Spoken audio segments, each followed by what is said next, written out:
السلام علیکم ورحمۃ اللہ۔ الحمد للہ وکفیٰ وسلام علی عبادہ الذین اصطفیٰ، اما بعد، اعوذ باللہ من الشیطان الرجیم، بسم اللہ الرحمن الرحیم۔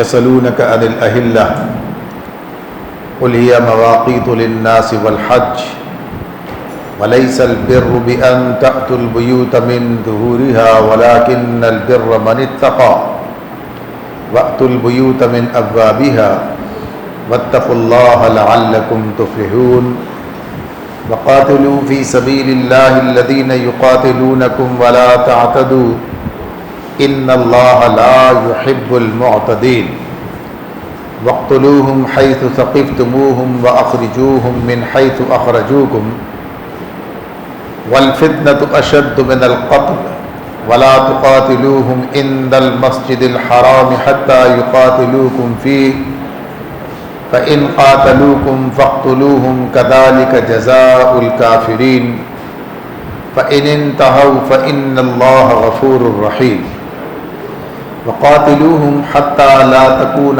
فتنة ويكون الدين لله فإن انتهوا فلا عدوان إلا على الظالمين صدق اللہ العظیم۔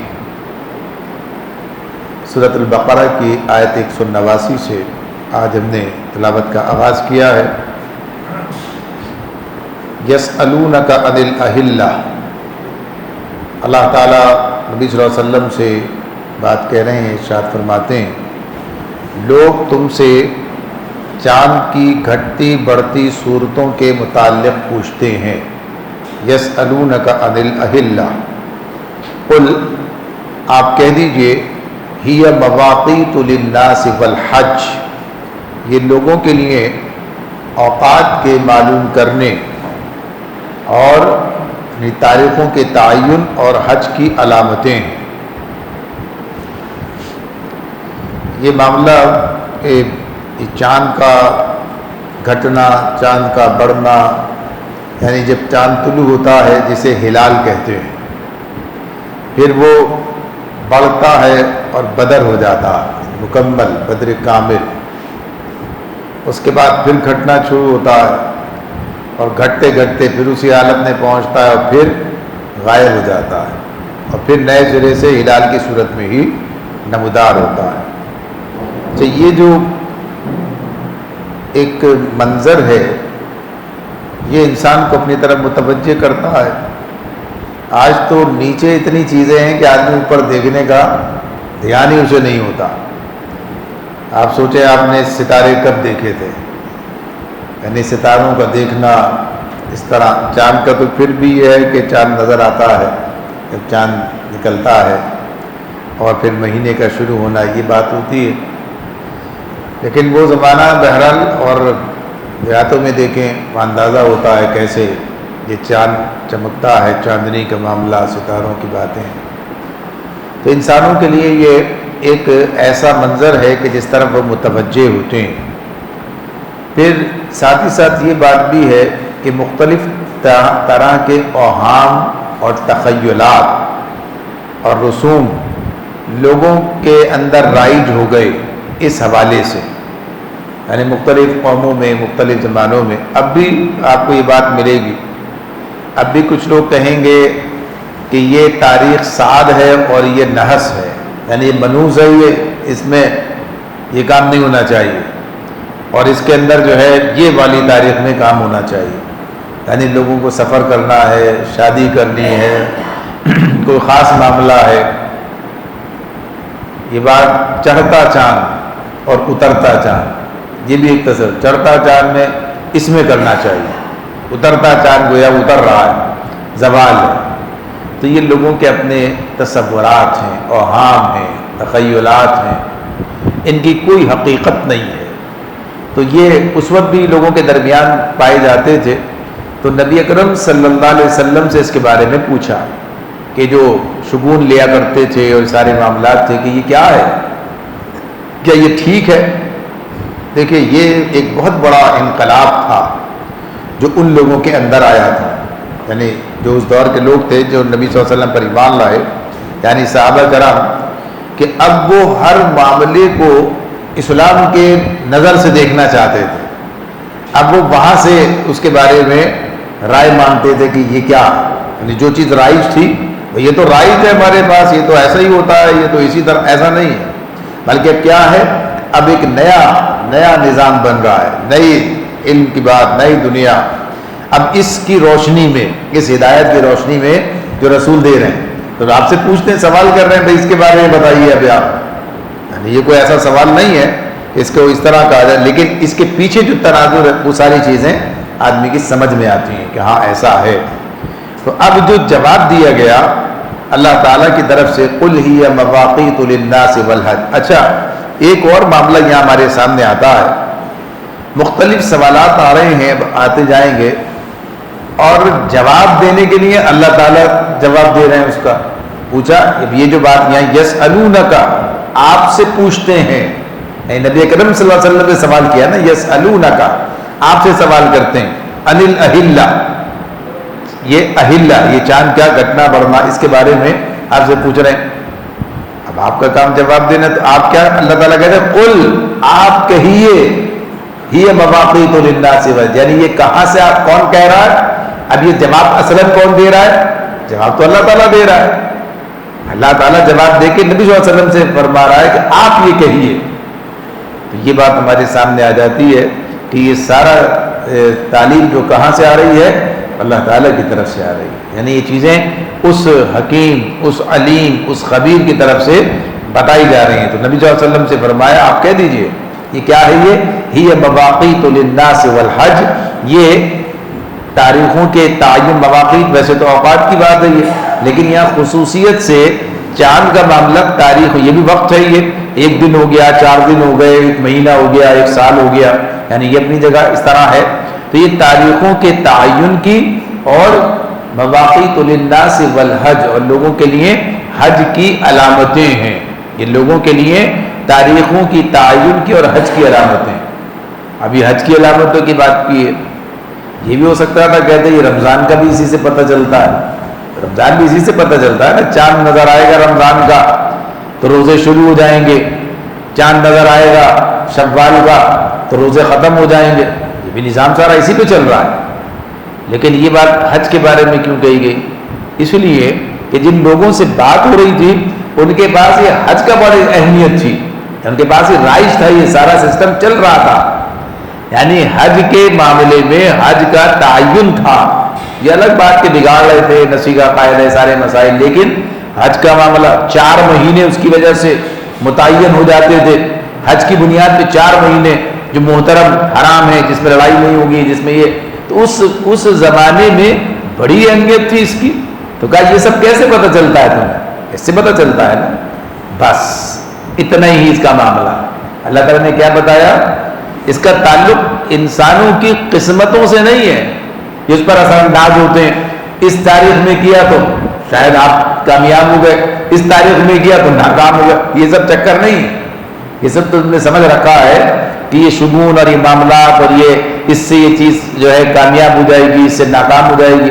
بھائی سعد اور نحس کا کیا تصور ہے؟ یعنی یہ جو ہے مبارک ہے اور یہ جو ہے نامبارک ہے، یہ ہمارے لیے جو ہے یہ خرابی کی باعث بنے گی.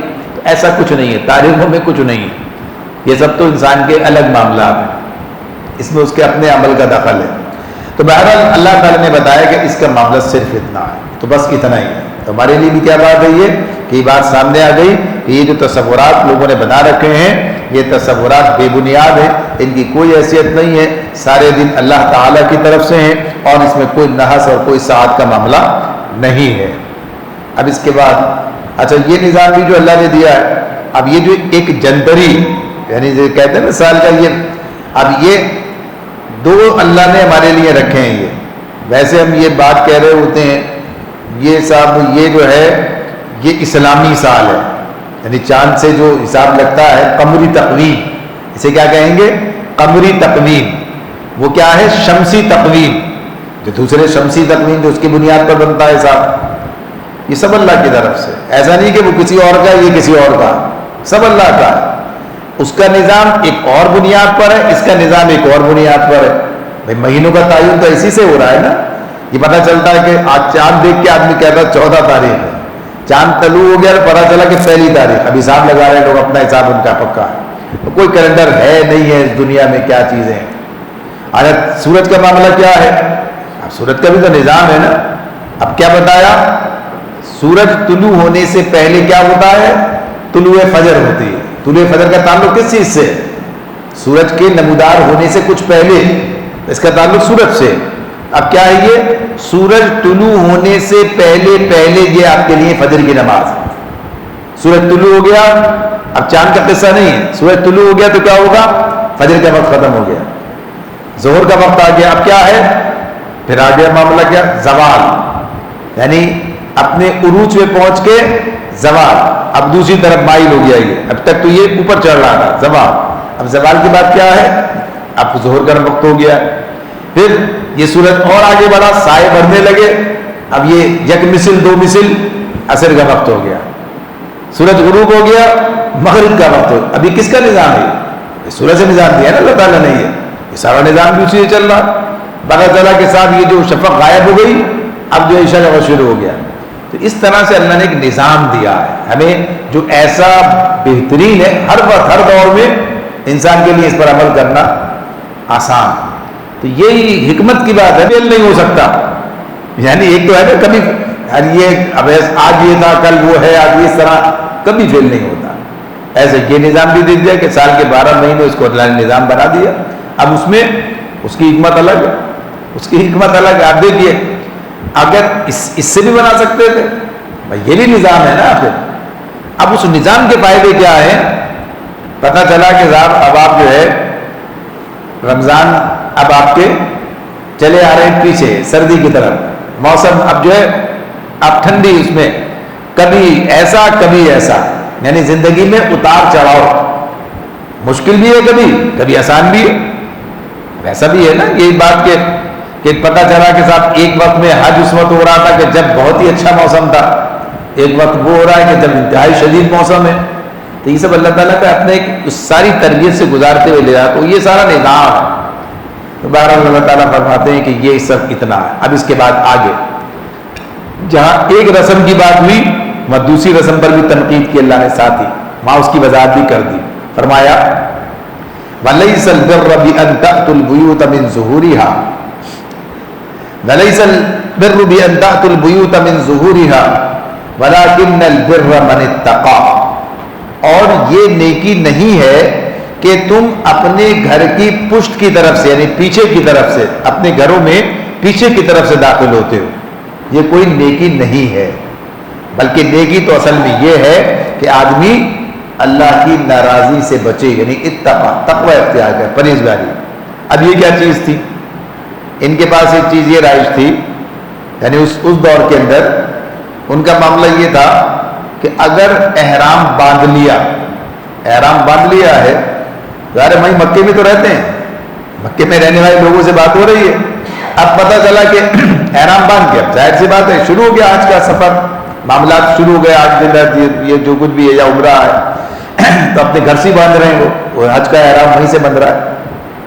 تو اب یہ جو اس میں یہ بتایا گیا، اب ان کا طریقہ کیا تھا کہ اگر پھر کسی وجہ سے گھر میں داخل ہونا پڑے تو دروازے سے نہیں آئیں گے، پیچھے دیوار پھاند کر آئیں گے پھلانگ کے، یا پھر پیچھے کوئی کھڑکی اس میں دیوار میں نکلی ہے اس سے آئیں گے، یعنی بھائی ہم تو پیچھے گھر میں تھوڑی آئے، یعنی یہ گویا ایک ان کا اپنا طریقہ کہ یہ شاید اس سے کوئی حرج نہیں، پیچھے سے آئے، وہ داخل ہونا دروازے سے شاید کوئی غلط کام، ایسی سفر سے واپس آتے تب بھی یہ حرکت کرتے اور اسے سمجھتے کہ یہ کوئی اچھا کام ہے۔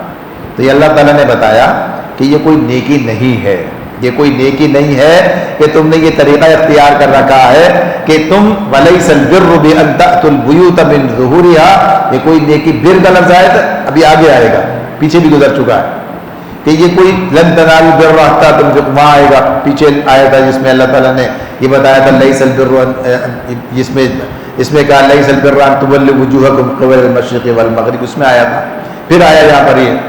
تو یہ بر کا جو معاملہ ہے، یہ وہی اصل چیز کیا ہے، یہ نیکی، وفاداری، اس کا تعلق ان ظاہری رسوم و رواج سے نہیں ہے، بلکہ یہ بعض رسوم و رواج تو بالکل ہی بے معنی لغو ہیں.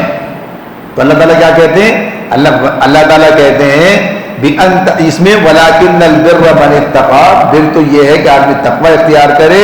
وَأْتُوا الْبُيُوتَ مِنْ أَبْوَابِهَا، دروازوں سے ہی گھروں میں داخل ہوا کرو. یعنی یہ جو تم نے طریقہ اختیار کر رکھا ہے یہ بے معنی طریقہ ہے، اس کی کوئی حیثیت نہیں ہے، لہذا ایسے ختم کر دیا جائے. یعنی تمہیں اب کس سے؟ اب تمہیں اپنے گھروں میں دروازوں سے داخل ہوا کرو، چاہے سفر سے واپس آؤ چاہے درمیان میں تمہیں آنا پڑے. تو اس لیے اس رسم کو بھی ختم کیا گیا. اگر ختم نہیں کیا جائے گا تو کیا ہوگا؟ پھر دوبارہ سے کوئی سے تقدس حاصل ہو جائے گا. لہذا ایسے رسوم و رواج جن کی کوئی حیثیت نہیں ہے انہیں ختم ہونا چاہیے.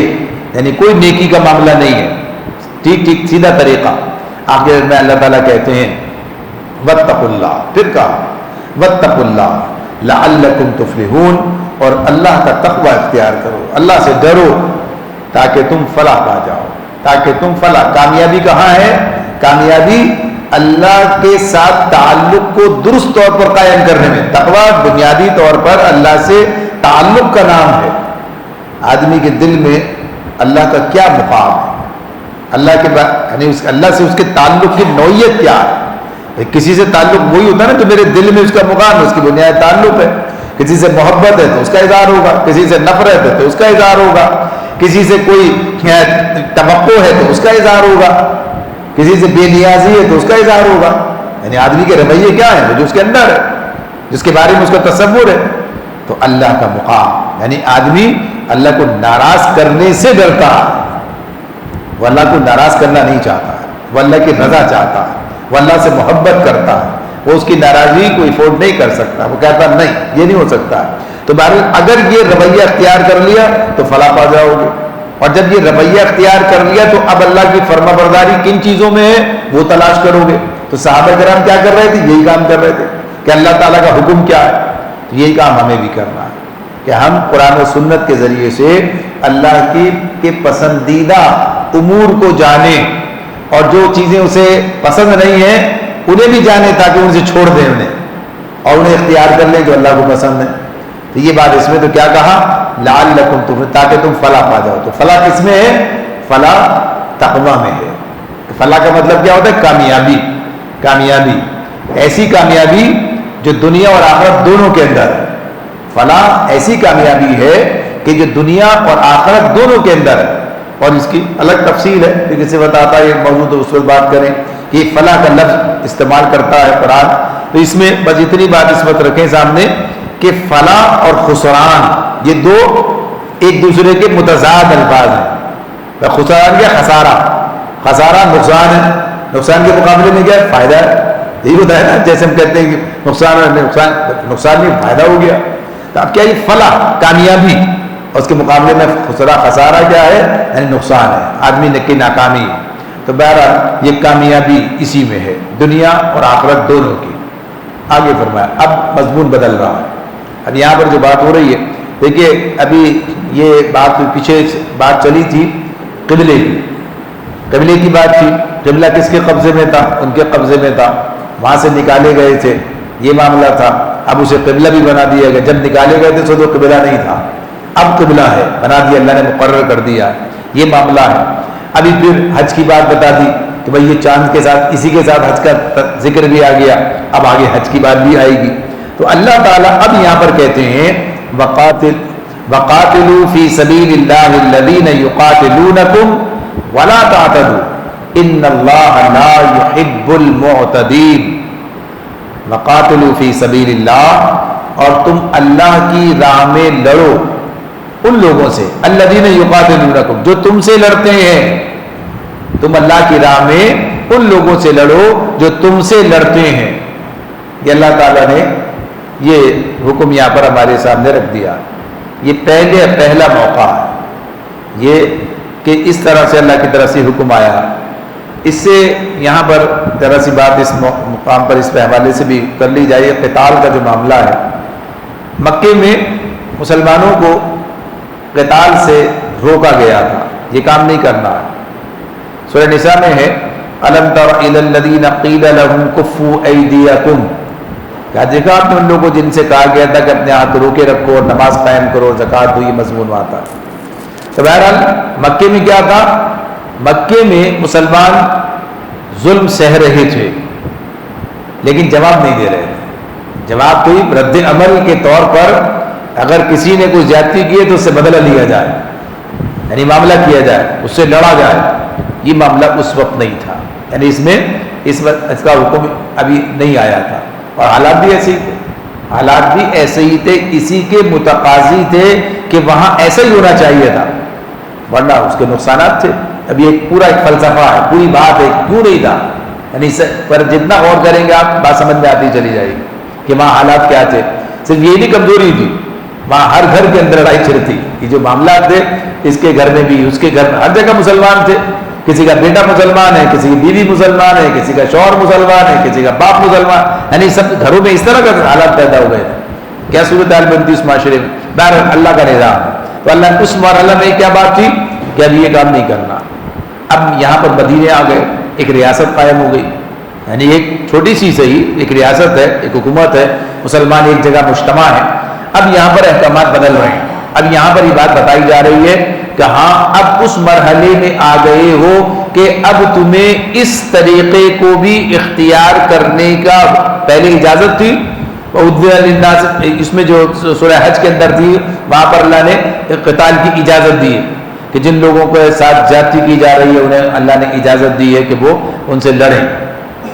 اب یہاں پر کیا ہے، یہ سورہ بقرہ اس کے مان بعد ہی ہے، یہ سب آگے پیچھے ہیں، غزوہ بدر سے پہلے کی آیات ہیں یہ، ابھی غزوہ بدر نہیں ہوئی ہے، تو اب اللہ تعالیٰ نے یہ حکم دیا ہے کہ تم اللہ کی راہ میں وقاتلوا، اور تم قتال کرو۔ دیکھیے اس میں ایک اور چیز سامنے رہے، جہاد کا ایک لفظ ہے اور قتال کا ایک لفظ ہے، یہ چیزیں گڈمڈ ہو کر رہ گئی ہیں، یعنی آج کے دور میں خاص طور پر یہ جہاد اور قتال کے الفاظ میں اس طرح کی کیفیت پیدا ہو گئی کہ لوگ قتال ہی کو جہاد سمجھتے ہیں، جبکہ جہاد زیادہ وسیع مفہوم رکھتا ہے۔ اس کے مقامات آئیں گے ہمارے سامنے۔ جہاد ہے جہد سے، جہد جیم ہے دا، جہد یعنی جد و جہد جسے ہم کہتے ہیں، اور یہ کیا ہے، یہ انتہائی درجے کی جد و جہد کا معنوں میں آتا ہے کہ جس میں آدمی کسی مقصد کے حصول کے لیے، کسی مقصد کے حصول کے لیے انتہائی جد و جہد کرے، جس میں اپنے آپ کو بھی لگا دے، اپنے سرمایہ کو بھی لگا دے، اپنی صلاحیتوں کو لگا دے، جو اس کے بس میں سب کرے، اس کی بات ہے یہ۔ اب جب اسلام نے تصور دیا ہے تو یہ کس مقصد کے لیے دیا ہے؟ جہاں بھی بات ہوگی جہاد فی سبیل اللہ، اللہ کے راستے میں، اللہ کے راستے میں۔ اللہ کا راستہ کیا ہے؟ وہی سب باتیں یہاں پر اس وقت ہیں ہمارے سامنے، اللہ کے دین کو غالب کرنے کی جد و جہد، اللہ کا دین غالب ہو جائے، یہ بات ابھی اس مضمون ہمارے سامنے آ رہی ہے۔ تو یہ اصل مقصود ہے، اصل یہ وہاں دعوت دی جا رہی تھی اسی بات کی کہ اللہ الہ واحد ہے، اللہ الہ واحد ہے، اور محمد صلی اللہ علیہ وسلم اللہ کے رسول ہے۔ لہذا اب جو نظام اللہ ان کے ذریعے تمہیں دے رہا ہے، اللہ معبود ہے تو وہی حاکم ہے، الہ کا مطلب یہی ہے، اور یہ ان کا نمائندہ ہے محمد صلی اللہ علیہ وسلم۔ لہذا اب تمہیں ان کو اللہ تعالیٰ جو ہدایات دے رہا ہے، جو دین آ رہا ہے، اس پر عمل پیرا ہونا، اب اسے بالادست ہونا، اب یہ سب نظام لپیٹے جائیں گے، اب کچھ نہیں چلے گا اس کے سوا۔ تو یہ دعوت یہی تھی، اب ظاہر سی بات ہے اسی پہ لڑائی تھی، جھگڑا تھا، سارا معاملہ تھا۔ تو بہرحال یہ بات کیا ہو رہی ہے یہاں پر؟ تو اب دوسرا مرحلہ اس کا کیا ہے کہ ایسے کیفیت جب یہ صورتحال پیدا ہو جائے یا ایسے حالات ہو جائیں یا یہ ممکن ہو کہ پھر مسلح کشمکش کا موقع آ جائے، یعنی جب قتال کیا ہے؟ مسلح کشمکش ہے، یعنی اس کے اندر مارا جائے گا، یعنی یہ لڑائی ہے، یہ قتال ہے، قتل کرنا، قتل ہونا، سارے اس میں، تو یہ کیا ہے؟ ان سے لڑنے کی بات۔ تو قتال اس کا ایک مرحلہ ہے، انتہائی بلند ہے، یعنی اس کی بات اپنی جگہ پر رہے گی، اس میں اس کا مقام بہت بڑا ہے، لیکن یہ بہرحال اس کا ایک مرحلہ ہے، ایسا نہیں کہ بس صرف یہی ہے، صرف یہی ہے۔ اگر ہم آج اس مقصد سے بیٹھے ہیں، یہ بات سمجھ لیجئے، اگر ہم اس مقصد سے بیٹھے ہیں کہ کہ ہماری اس ساری کوشش کا مقصد کیا ہے؟ اللہ کا دین غالب ہو جائے. اس کے لیے پہلے سیکھنا ہوگا نا، سمجھنا ہوگا، رائے بنانی ہوگی، بات کرنی ہوگی، لوگوں کو اس کے لیے تیار کرنا ہوگا، دوسروں تک منتقل کرنا ہوگا، یہ سب کام کرنے ہوں گے نا. ظاہر سی بات ہے جب نیت یہ ہے تو کام بھی ہے. نیت پر یہ کہا نا انما الاعمال بالنیات، اعمال کا دار و مدار کس چیز پر ہے؟ نیت پر ہے. کوئی اس مقصد کے لیے آئے، کوئی اس لیے آئے کہ چلو کچھ اللہ رسول کی باتیں ہو رہی ہیں، چلو کچھ بیٹھیں گے، کچھ ثواب ملے گا، چلو بہتر ہے وہاں کے بجائے یہاں بیٹھو آ کر. اب اس کا ایک الگ نقطۂ نظر ہے، وہ ثواب کے لیے ہے، ثواب ہی لے کے جائے، بھائی اتنا ہی ملے گا.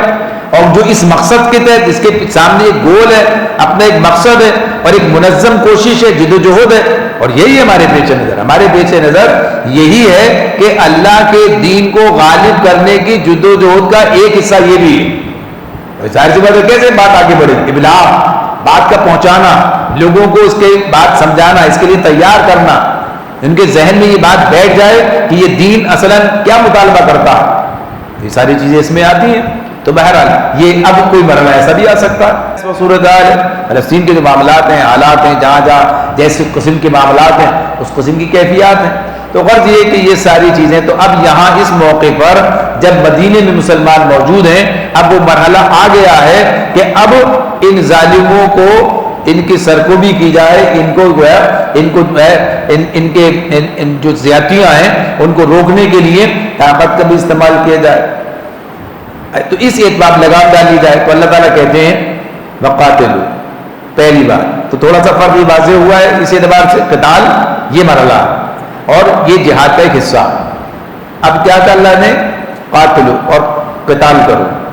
لیکن صرف اتنا نہیں کہا، وقاتلوا فی سبیل اللہ، وقاتلوا فی سبیل اللہ. یہ بہت اہم بات ہے، یہ انتہائی اہم بات ہے کہ یہ جو قتال ہوگا صرف اور صرف اللہ کے راستے میں ہوگا، صرف اور صرف اللہ کے راستے میں ہوگا. یعنی کوئی اور چیز بندے مومن کے پیش نظر نہیں ہوگی. چلو ادھر بھی قبضہ کر لیں، چلو ادھر بھی قبضہ کر لیں، چلو اس کو بھی جو ہے اپنے ذریعے لگی لائے، اس پر ہی ہے، اس کو بھی اپنے قابو میں کریں. کوئی نہیں. شہادت ہے مطلوب و مقصود مومن، نہ مال غنیمت نہ کشور کشائی. نہ تو مال غنیمت جمع کرنا، سب غنیمت بھی اسی میں ہے نا، اور کشور کشائی کہ چلو یہ بھی فتح، وہ بھی میں مارا، یہ سب نہیں. شہادت، شہادت کیا ہے؟ یہ ایک تو شہادت وہ ہے ہی اپنی جگہ کہ آدمی اس راستے میں جان دے دیتا، بلکہ شہادت کیا؟ اللہ کے دین کی گواہی، یعنی لوگوں تک اللہ کا دین پہنچانا. یعنی بنیادی طور پر یہاں تو ایک الگ مرحلہ ہے. اس کے بعد کے جو مراحل آتے ہیں اس میں کیا چیز ہے؟ اس میں یہی بات ہے کہ اللہ کے دین کو دنیا تک غالب کرنا، دنیا میں غالب کرنا، یعنی ظلم کے نظام کو مغلوب کر کے اللہ کے دین کو غالب کرنا. اس کی بات آئے گی آگے. تو بہرحال ابھی یہاں پر بات صرف اتنی ہے کہ فی سبیل اللہ یعنی اللہ کے راستے میں، جہاں صرف پیش نظر کیا ہے؟ اللہ کی رضا. جہاں پر اللہ تعالیٰ نے کرنے کا حکم دیا، یعنی جو اللہ کا دین ہے اس کے راستے میں حائل رکاوٹوں کو دور کرنے کے لیے. اور پھر کیا کہا؟ الذین یقاتلونکم، کن سے لڑنا ہے؟ جو تم سے لڑ رہے ہیں. ابھی اس مرحلے میں یہی بات ہے، اس مرحلے میں یہی بات ہے. الذین یقاتلونکم، جو تم سے لڑتے ہیں ان سے بات ہو رہی ہے. یہ کوئی مرحلہ اور بھی آئے گا اس کے اندر مسلمان پیش قدمی کرتے ہیں، یعنی کس لیے؟ اس کی بات آگے والی آیت کے اندر ہمارے سامنے آئے گی. ابھی جو بات ہے صرف کیا ہے؟ یہ جو یہاں صورتحال کا آغاز ہوا ہے یہ اس بنیاد پر ہے کہ جو تم سے لڑتے ہیں. مکے میں کیا تھا؟ لڑائی تھی اور کیا تھا؟ یہ تو جواب نہیں دے رہے تھے نا، لڑائی تو وہاں شروع کر دی تھی انہوں نے. مارتے ہیں، پیٹتے ہیں، ظلم کرتے ہیں، بالآخر نکلنے پہ لوگ مجبور ہو جاتے ہیں. یہ تھا نا یہ صورتحال. لڑائی تو وہاں بھی تھی لیکن ابھی وہاں کوئی جواب نہیں تھا. وہاں بھی انہوں نے سب کچھ کیا، یہاں تک کہ نبی کرم صلی اللہ علیہ وسلم کو قتل کرنے کی پوری منصوبہ بندی کر لی. قتل کرنے کے لیے آپ کے دروازے پہ کھڑے تھے جب آپ نے ہجرت کی ہے. یعنی صورتحال یعنی انہوں نے مسلمانوں کو شہید بھی کیا. سمیہ رضی اللہ تعالیٰ عنہ شہید کیا انہوں نے، یہ کام کیا اور جو کچھ کیا.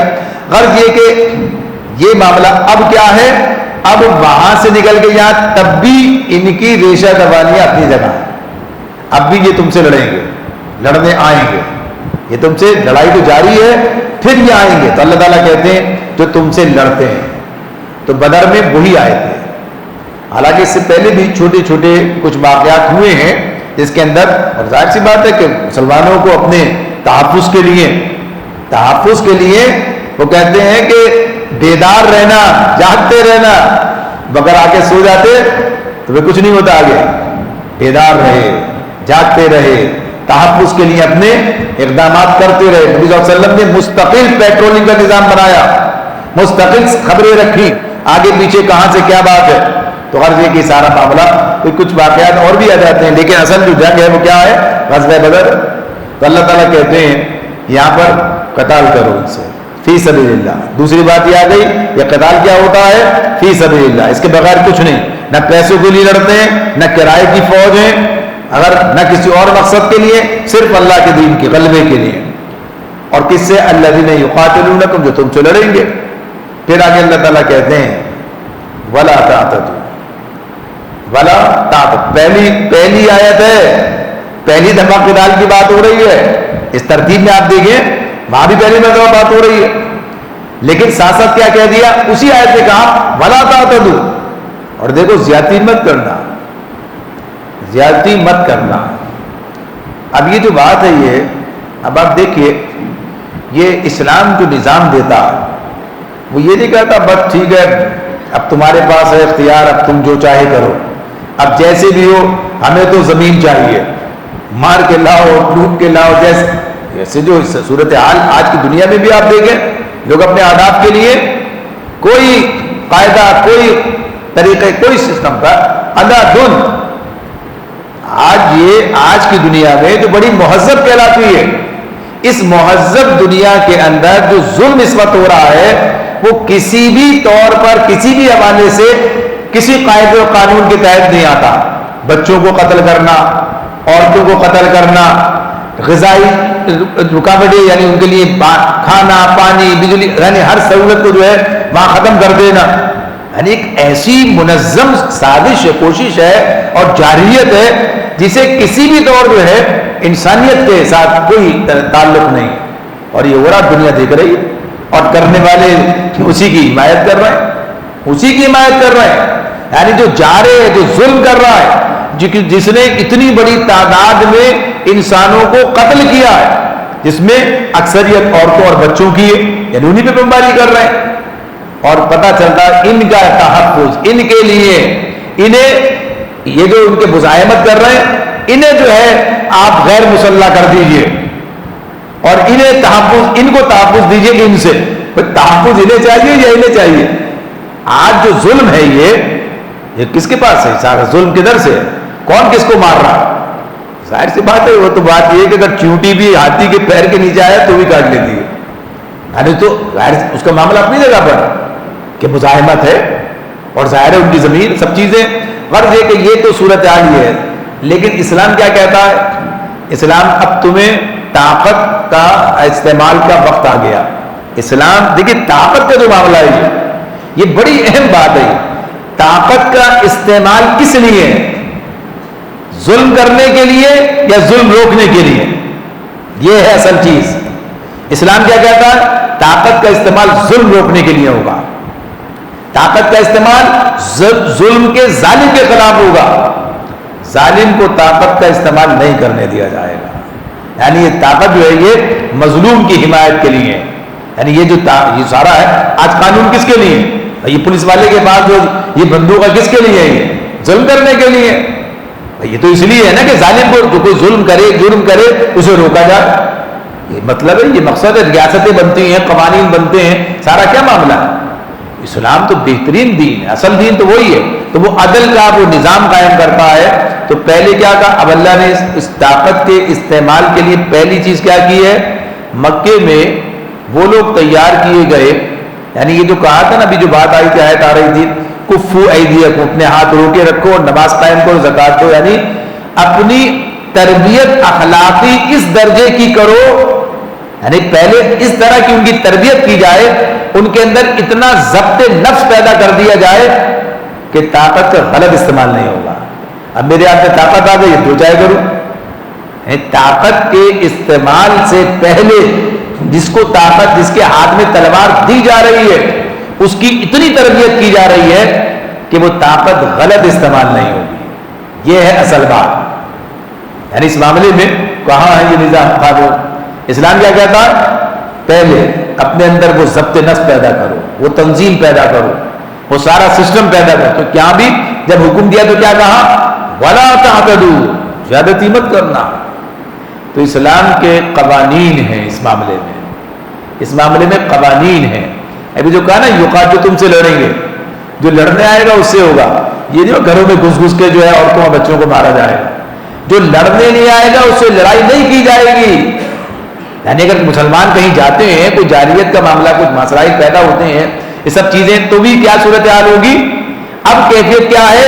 جو لڑنے آیا ہے میدان جنگ میں اس سے لڑائی ہے، اور جو نہیں آیا ہے اس سے لڑائی نہیں ہے. ایسا نہیں کہ ہر ایک کو پکڑ کے مارا جائے گا، کہیں سے بھی ڈھونڈا جائے گا.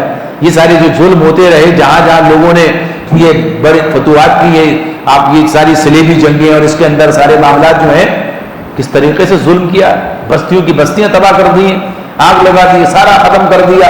چنگیز خان نے کیا پورا بغداد برباد کر دیا. یعنی سب چیزیں اپنی جگہ ہیں. مسلمانوں کی کوئی ایک تاریخ ایسی، کوئی ایک بات ایسی نہیں ملے گی کہ انہوں نے کسی بھی طرح کی کوئی زیادتی اور ظلم اس طرح سے کیا ہو. تو اللہ تعالیٰ کہتے ہیں کیوں؟ اللہ نے کہہ دیا بلا تعتدوا، زیادتی مت کرنا.